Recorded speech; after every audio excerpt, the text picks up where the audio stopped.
Ano ai ke aloha ia kākoa pauloa e nā ōiwi o ka pai aina e nā malihini kekahi.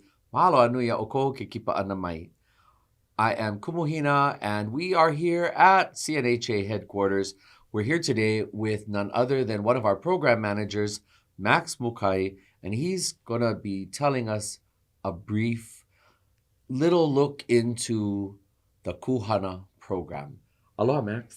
Aloha nui, mahalo nui, Kumu Hina, for having me on the show, and mahalo to the CNHA staff for making all this happen. Mahalo. I'm super happy to finally be in the hot seat, drinking some hot water with you. Absolutely. To talk about KūHana, we're a program that started back in 2020, right? And it was a business program, right? And you know what happened to businesses during the pandemic. And so I think what a godsend to have that opportunity be available, established by CNHA before the pandemic really hit. Yes. Because our first cohort started in January. Things had to shift, right? And like good Kanaka run organizations, we were Yes. able to modify, we were able to shift. And, the second cohort was done. And before you know it, we're here in 2023 and we've completed 10 cohorts since that Wow. beginning. And Awesome. we're actually in the middle of our 11th cohort right now. Awesome. And so, what a privilege to be able to do this work. We've served over 200 companies since the beginning cohort. And what I'm really proud of is that we asked them, okay, now that you've done the program, you've been able to walk away with what you've created. How did that work out for you? And one of the main objectives is once they walk away from the program, they have a business plan and a business pitch, right? And what do those ultimately do for a company? It helps them to acquire funding, right? And so we asked them, what kind of funding were you able to acquire with the work that you created to position your company for growth? And since the beginning, we've asked, the latest numbers came in at around $2.8 million. Wow. That these companies were able to go out, acquire funding in different ways, right? So some with private investment, some with loans with CNHA, right? Oh, excellent. Grants, technical assistance grants. So they just been so dynamic. And I tell them, hey, don't give the program credit if it's not tied to what you did, right? And I make that super clear. Right. And they still come back with these numbers. So I'm just so thrilled and happy, like the work that we're doing is making an impact for our small business community. Absolutely. Yeah. Mahalo, Max, for your work and for continuing to, via this KūHana program, we are able, through the Council for Native Hawaiian Advancement, we're able to serve the community. So tell us and tell our viewers that might be tuning in, is it only for the Hawaiian community? Right. So not at all. We're open. We're actually funded mainly by the Small Business Administration. So we do work. We want to work mostly with communities who are disenfranchised or don't get as much resources, and that's what the SBA is all about, right? Some stats that I want to share with you. Of all the companies that we've worked with, around 70% are Native Hawaiian. So all of our friends, in the 30% also are joining us. They're jumping in and they're working together with our Kanaka-owned businesses now. So we're uplifting everyone together. Yes. Another good one to learn about is that 75% of the companies are women-owned businesses. And, sometimes we're in a cohort where there was almost all wahine-owned companies. So that tells you a lot about where our small business community is headed. It's going to be women-owned, women-run companies. I see. Well, one aside from what you just said a moment ago, talking about our Native Hawaiian community. Now, for those out there in our viewer audience, it's important for us to remember that here in our homeland, our people, our Lauhi Kanaka, tend to be some of the most disenfranchised and disadvantaged. We're not the only ones, but because we are a minor minority, with high rates of disenfranchisement and disadvantage situations in life. That's why you do have the higher percentage. But the 30% that you were talking about could be just about anyone else in Hawaii that has a small business, and they have a vision, they have a dream, and they want to provide a product or service for our community to partake of. So, what's your latest cohort tackling now? So Cohort 11 doesn't have a specific theme. We've welcomed companies from folks wanting to work on in-home care for kupuna, to companies, a dog treat company that's producing products for our pets. And so even a rancher, right, Wow. is a part of this Cohort 11. And we're so happy that we can bring these different industries together, you know, and work together as well. And we learn from one another too. So it's not just from one perspective of the industry. They can share only certain things, right? They can teach other people. And so it just uplifts all of us. Yeah. But the one thing that's coming up for Cohort 12, we're going to take a stab at it. It's something that we actually haven't been able to call out specifically, but we want to, and I get scared of themes because I feel like it's limiting, but it also really empowers the people who are a part of that community. And so the Cohort 12 is going to be focused on cultural practitioners specifically. Wow. Right. You said the magic word, cultural practitioner. And so that means that there's a lot of you folks out there that I hope are tuning in, and that you're going to sit back for the next few moments, because my first question for you, since you brought up this understanding cultural practitioner, why is it important for a cultural practitioner to also add on that extra element of being a business owner? Right. You know, that's the 150-year-old question. You know, when our Hawaiian people were introduced to like Western economics, right? I say this is the last hurdle we're still trying to overcome. You know, when it comes to adaptation of things that are foreign to Hawaii, we do a really good job, right? But when it comes to this almost mindset of Okala, that's something that's not of us, right? And of course, it's not about the kala, but it's about what do we value as a people, right? And we've made a clear distinction that what is valuable to us doesn't necessarily mean kala. But guess what? We need more kala to do the things that are valuable to us. Yes. Right? Yes. And so for all of you cultural practitioners, of course you have to listen to your genealogy, right? Your kumu. But you have to be able to do what you do in Hawaii. So now what? Right? That's your new kuleana, right? And that's our kuleana as consumers of these cultural practitioners, right?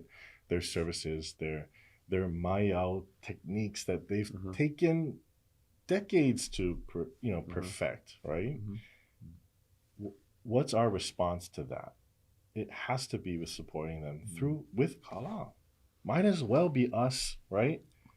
It might as well be you, Kumu Hina, that benefits from all the things, the decades of studying and sacrifice, right? Yes. That it takes to get to the point where you are at, you know? Yes. All of you cultural practitioners have dedicated and sacrificed, you know? So now what? What, right? Yes. Where do we go from here? Well, let me speak to an elephant in the room, especially for all those of you who might be tuning in. As a cultural practitioner, myself, for example, that's probably the safest to only talk about, what I've experienced. There are certain things that I'm able to do, certain bits of knowledge and understanding that were given freely and rightfully should be shared freely. So in the context of a practitioner to the up-and-coming practitioner, that's where a lot of that non-compensated, time is spent, non-gratis, right? And that's where we're able to continue to be in that model, because then it's the most appropriate, as it was given to us by our mentor or our makua, our kupuna, and we give to the next generation who's going to cherish this knowledge, who's going to harness it in ways that we consider pono. Now, the word pono is not necessarily trying to be just flippantly thrown around here, but pono in an appropriate and in a manner that's consistent with keeping our cycles of living, Right. our cycles of ability to do. Right.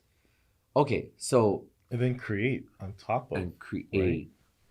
So now then that sparks me to think about, what is it that a cultural practitioner can do or should do to consider making money, to gain financial stability, but in a pono way? What's Right. What do you say to that? I mean, you pointed out ways in which foundations or kahua are set outside of the, vanity of kala, right?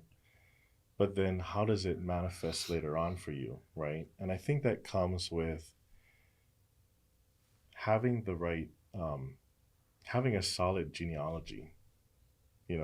Who's your kumu, right? And if you can answer that cleanly, with no need There's no back- tea bag in my cup. no need background check from the community. They already know who your kumu is, right? Sometimes. And I think if you know who your kumu is and you can stand on their shoulders, right? Then let's hold a mua, right? Let's set ourselves up for success and for long-term, stability.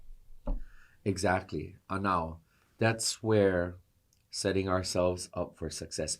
Part of that success, however, is contingent upon being the discerning, critical analysis minded thinker to be able to assess a situation, look at it, process it, take in the information, take in the context of everything going on around you, and then figuring out how to have a balance. Now, here's another elephant in the room. The integrity of the individual and their intent. And that is where, as I sit back and I watch in our community, especially in the last couple of years, it's been extremely heightened, where everybody's out to kia'i everything. So I said it. Everybody's out to kia'i everything. We cannot diminish the need to be vigilant. We cannot diminish the need when it is time to be kia'i. We have to be kia'i. But I do think that there's room for us to be critically minded, such that it's like a simple math equation. Right. If this, then this. If this, then this. And what you're really talking about is defense and offense, right? Our lahui kanaka, defense, we're the best in the world, right? I want to see more offense. Yes. Yeah? Yes, more offense. Rather than, for me, as I wrote it in a paper during my time at Manoa College of Ed, and it was called A Movement of Insistence rather than resistance. I'm not going to resist anymore. I'm just going to step myself up, put myself at the table. I'm going to insist that this is what you do. And so, well, again, this only me, little Kumu Hina speaking, that's how come I end up coming across pushy sometimes and being aggressive, because I'm on a movement of insistence. I insist that this is how we do it, because, like you said, we've got to be on the offense. We can't just sit back, be reticent, and wait for something to fall out of the sky. So here's another example, right? When it comes to copyright. So in the world of copyright, right? I mean, as a people, it's hard for us to be like, okay, we take ownership individually, especially, oh my gosh, over certain words, right? Certain movements, you know, of hula perhaps, or imagery, Uh-huh. but someone else is going to do it, Uh-huh. right? And people have. It's usually not of our own, right? So now what? What can we do? Well, like I always think about, well, why not someone with Pono intent and integrity and values take advantage of that system of ownership and be able to use it as they're the gatekeeper of who can and who cannot to use that certain thing, right? Or that certain word. And so that's something I always contemplate, you know, like, well, if someone else is going to do it, then it should be us, you know, that can take advantage of that system. And that's one of my many mantras is, you know, we can resist all the systems that are in place now, but for me, it's all about taking advantage and winning those systems that are in place. And that comes from one of our Kumu, Ken, from Strategic Analytics Hawaii. He helps us with our strategy and pricing module for KūHana. He always says it's about ownership of the system is about winning the system, right? And once you can win the game, you play the game to win the game, to change the game, right? Yes. And so that mana'o hits home every time, because a lot of us, when it comes to valuing our time and the work that we can produce, that helps us to fix that very quickly, right? Yes. It's me needing to set myself. You put your mask on first before you help the person next to you, right? Yes. In the airplane. Same thing when it comes to us running our own businesses, right? Us taking care of one another, right? Can I set myself up first for success so I can raise everybody else up too? Another one of my mantras, now we're getting into Maxwell's rants and kalamai, but Nope. You go right ahead. You can just do it right here. Because everybody's still tuning in, right? You're all with us. You know, we have decades of experience in political attempts for political sovereignty, right? Food. More tea. More tea. And then? You know, and we have so many amazing people working on our food sovereignty, right? Mm-hmm. But all roads start with having an economic sovereignty, right? And so just imagine Hawaii where we're economically sovereign. Everything else we want is in our reach because of that. Yes. And so, and I'd argue it's the fastest sovereignty to acquire. And it's the least obtuse, perhaps, because under the current system that we live, under an American system, which is a capitalist economy. More tea. Under a capitalist economy, it's important for our people to see and to know their potential, not to compromise their integrity as a kanaka, not to compromise their values, because you can still help and kokua as much as you want. In fact, you increase your ability to help others. Mm-hmm. And this is where, for me, I have two systems. One system is clearly the way to monetize my time. Monetizes my time, it monetizes what I can share. Mm-hmm. So when certain kinds of requests come in, Kumu Hina, can you come speak here? Can you come and do a presentation here? Can you come and teach this here? I can say yes, and I'm inclined to say yes, but number one, as a caregiver for my mother, I'm not coming unless you're compensating me for what my expenses will be. Mm-hmm. And on top of that, if it's a much more financially stable institution or larger organization, mm-hmm. I am not hesitant to say, this is the value of my time. Mm-hmm. I'm happy to engage you. Please let me know if this will work for you. And they always go, okay. Yes. And they go, okay. And then you go, oh, I should have. Yes. You know, so I want to encourage people that, you know, being for a profit, but working in the community. There's times to be not for profit, and there's times to be for profit. Right. My time for profit is when I'm asked to go do certain things, and I ensure that I am saying, this is the value of my time. That way, it creates better leverage for me to create opportunities for others.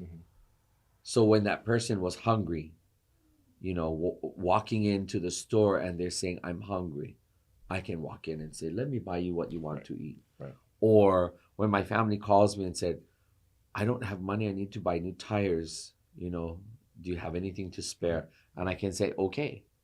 Because then that's our culture, because we got a kokua, we laulima, we, you know, we alulike, hold our hands, and we help. Right. So how can KūHana help? What is a way for anyone out there tuning in to be a part of a KūHana cohort? So typically we hold 3 cohorts a year, so plenty of opportunity, right? We do want you to be fully committed to the timeline, because we don't want you to go through the motions. We want you fully committed so that it's at least it's a one time for now situation where you're able to walk away with everything you needed, you know, to really get after it, right? And I mean the funding, to acquire funding in a way that's gonna set your company up for success. So we have plenty of opportunity. We need your committed time, right? And we also need you to focus, right? I cannot tell you how many people, for-profit companies, are just chomping at the bit to open up a nonprofit. Their mask isn't even on yet, and they want to help everybody else on the airplane, right? And I tell them, you're not opening up any nonprofits until, and I joke around, right? But I tell them, until you've been able to close on your 3rd residential property, you ain't helping anybody else but yourself. You know, and they laugh and they joke, and I tell them I'm sorry for being so mean, right? But it's what they need to hear, because one, they're in no position to help anybody else but themselves at the moment. More tea. You're right. You're right, Max, because I'm someone who does not have a home property. I do not own my own home. I just admitted it for everybody out there. See, because people think that I monetized Kumu Hina. People think that I monetized Ladies in Waiting, Kapai Mahu. Those projects are the teaching, learning projects. And those projects, my team and we applied for funding. It was provided, and now the product exists. Right. And so the opportunities that are created and the doorways opened as a result of having this in the cash, then becomes how I can monetize my time and insight and expertise.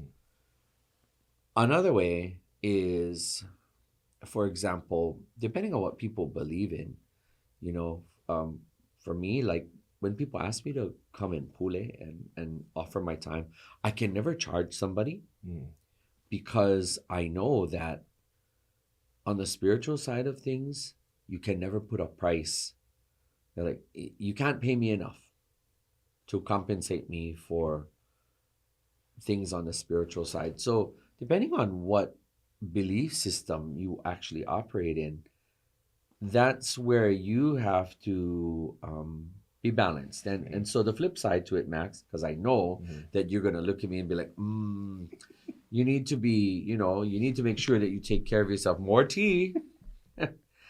But creating opportunity in this way with no compensation, for me, opens the opportunity for many other things to come. So what I think is good for our Hawaiian community to really process in this video that they're looking at is balance. Right? Wouldn't you say balance? A blended approach. Yes, a blended approach. So that way, if you're a cultural practitioner, that you can do what you need to do, do what you must. Aloha and kokua, all that you wish. But you have to have an element that allows you to be self-sustaining, regenerating, and not be extractive in ways that... And we as a people must be ready to pay. Yes, we cannot expect things for free. So, for all those of you who call your friends, who play music and do those kind of things, you cannot ask them, hey, can you come play for me for free? Ole. It's the last time. Ole. This is the final warning. Yes. So to all my musician friends out there, I'm advocating for all of you. You know what? Every last one of you that's calling for your musician friend, you can expect that your friend, as a friend, would say yes. But you, the person requesting, shouldn't think that you don't have to come up with something to compensate them for the time. This is yet another level of that balance. So reciprocity is important here. Max, is there anything else that you'd like to share with us or to present to us today to take us out as we close out this time together? All right, enough with the tea. If you are thinking about starting or taking your company to the next level, I want you to ask yourself first, is there a market, right? Because no sense build a house that nobody wants to live in, okay? Secondly is, especially for the companies who are established, fill out your current level completely. Fill up that first apu to the brim, and then take your company to the next level. Once this is overflowing, right? Don't grow too fast. Be pa'a in your current capacity, right? Then we go after the next level. Understand your cash flow, right? Generate cash. Understand that debt can get you further along. Business debt can get you further along faster. And know that I think there's a revolution going on here as far as economic sovereignty goes. Our people they're on the up and up, and we are working in so many different spaces now. And I really am excited to see all of it, flourish and really make our lahui stronger. Excellent. Well, speaking of making lahui stronger, mahalo anui ya oi Max, mahalo anui ya KūHana, as a part of the programming here at the Council for Native Hawaiian Advancement. Thank you for bringing this resource and bringing this enabling program to any and all who might come through the doors of CNHA. Mahalo nui ya oi, mahalo nui no kahana nui, mahalo no kaholo mua. Mahalo Kumu Hina. Mahalo. No leila ke anaina kalahui, ke anaina o ke kaiaulu a oko e kipa mai nei o maua no keia wa o Kumu Hina keia no o Max ke haawi nei mau i ko mau aloha ia uko a hui ho aloha.